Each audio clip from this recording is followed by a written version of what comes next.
Good afternoon, everyone. My name is Chris Cooper, known as the Channel Guy Trader, and I'm reporting to you live from Wall Street Trading's Miami office down in sunny South Florida. Today's date is Wednesday, November the 11th, 2013, and here is today's midday market update brought to you by wallstreettrading.com. I want to first start by taking a look to see how the indices are trading for the session so far for the day. The Dow's the strongest index today, is up 91 points, and NASDAQ pretty much off the lows here, only down 7 points now. The Russell 2000 futures are up about a point, close to 2 points. S&P is now positive, up 1.75, close to 2 points there. If you take a look at the different sectors, starting off with the commodities, the SLV for silver is up 14 cents. JJC for copper is pretty much flat, only up 3 cents. GDX for gold miners, they're down 23 cents. GLD for gold down 19 cents. USO for crude oil up 17 cents. Take a look at the top sectors on the ETF list here. TNA, meaning that's the Russell 2000, is up 0.67% from the opening price. That is.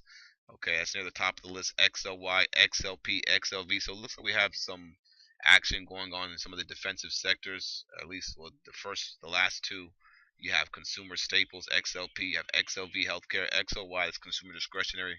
That's at the top of the list. That's pretty good for that sector to be on top of the list. I believe you have eBay and Amazon causing that one to move up there. Then you have the FAS, the financials, and FXI. Chinese stocks are doing pretty well, so you have the FXI near the top of the list. As far as the weak sectors go, you have VXX, volatility index, getting smashed today, down 3.5%, as we have this little fear coming out of the market, as not many people are looking like they're scared of the market now with all the serious stuff on the back burner a little bit. Weak sector, XBI, biotechs, GDX, gold miners, XLU, utilities. All right, so let's go ahead and break down the market here, starting off with the ES. You can see going into the open, we had a little sideways range pretty much from the overnight action. We've been trading in the range between 1678 and 1683. All right, so we've been trading in a 5 point range for the past overnight session and day session, and then going into the open, we had this nice little downward channel that we were able to establish right after we had a couple of hours of trading here. Saw this nice little downward channel that set up a nice move for us to look out for a move to the top side. Once we got back above our little range here that we have marked on our 50-minute chart between the 1680 and the 1683 area. Okay, a lot of people got flashed to the short side, got stuck in a little short trap, bear trap right there below that 1680 break, and now they washed them back out. We made new highs. Again, the Dow Jones was holding up pretty strong today, so we were looking for maybe the other markets to go down there, flash and make new lows and make reversals to the top side, and that's exactly what happened. The ES 50-minute chart, nice little move from that 1678 level. Again, we put these levels out in our chat room. If you have not been to our chat room yet, it is mywallstreettv.com. Today we had 1680 as support 1, 1678 as support 2. You can see down there we went down all the way to S2, 1672, and they bounced us right back up. We haven't looked back since. And then on the 5-minute chart as well, you can see the same thing here. One thing that we do in the chat room, or that I do in the chat room, to allow people to kind of see when we can expect some volume to come in, once we see and identify a volume pattern on the chart. Okay, we have a little trend line. This gives us kind of a clue of when we can expect volume to come in. So if we miss a morning trade, we could look for some bull flags or some continuation patterns to get involved. And you can see the ES picked up some volume again right here at 11:30. That gave us a clue that it was time to start taking action and maybe look for some long setups. So we did get into some trades such as ACAM. We picked up some Baidu. ACAM's actually making a move now, trying to get back over 50.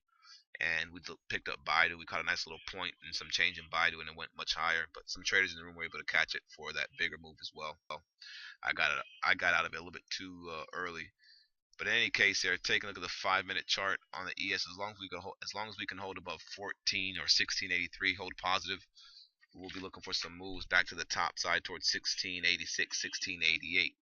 All right, so as far as some equity trades go, some trades that we took this morning in the room. First of all, again, if you're not following us on Facebook, sorry about that, trying to talk too fast here. If you're not following us on Facebook, make sure you go check it out. Wall Street Trading. I posted the trade that we took in our Baidu, which you can see here. All right, called the trade out longer at 145.35, target stop 144.90, target up towards 146. Got out the trade. That one went much higher, and this is everything called out in the chat room with the stops, the entries, the targets. It worked out pretty well. As far as some other stocks go that we were watching here, let's see. The ACAM, we noticed this stock was strong out of the gate. Okay, and it gave a nice little pullback entry. If you missed that, it gave a nice little pullback entry, and now it's forming a ascending triangle, which is trying to break out right now above this 49 area, trying to get back over 50, which is currently printing 49.98. So that's looking pretty good for a move back to the highs. We're still long this name. We have a couple of traders that were trading the Apple action. Of course, Apple they gapped down huge this morning on a lot of downgrades. At the same time, the meeting that they had yesterday, as far as the conference go, didn't reach uh, didn't reach the expectations of the investors and the traders that were watching that stock, and the big firms, and therefore they don't like what they were hearing, and they knocked the stock price down. Then it got downgraded by a couple companies this morning, and now you see the stock down close to 5.5%, down over 5.5%. So Apple's a stock as well that looks like it could go back down to make new lows. Keep an eye on that name before. Keep an eye on that stock if it drops below 465. Let's see what else we have going on here. Again, the Chinese stocks are strong. The Baidu, Cena had a strong move out the gate, sold off all the way to the lows, and now it's going back up towards the highs. This was another name that we didn't take. I didn't take this trade, but I did call this trade out in the chat room as far as watching the stock from move back to the top side. So we have some traders that were watching the stock and were able to catch this move off the lows, off this little double bottom action it had right there. What else? Facebook, that's a strong stock today near the top of the list here. Facebook's up over close to 2%, trading 44.42. Has not made a new IPO high yet, but it will make a new IPO high once it trades over 45, which I think will come as soon as tomorrow. So keep an eye on this name. And LinkedIn, another strong stock, up 1.25%. So there's some movers and shakers out there. Just have to make sure you're in the right names. If you are having trouble looking at the right names or finding the right names, you want to make sure you check out our chat room, mywallstreettv.com. Have a great day, folks. Catch you guys for the After the Bell market summary video. And here goes ACAM back over 50. Cheers.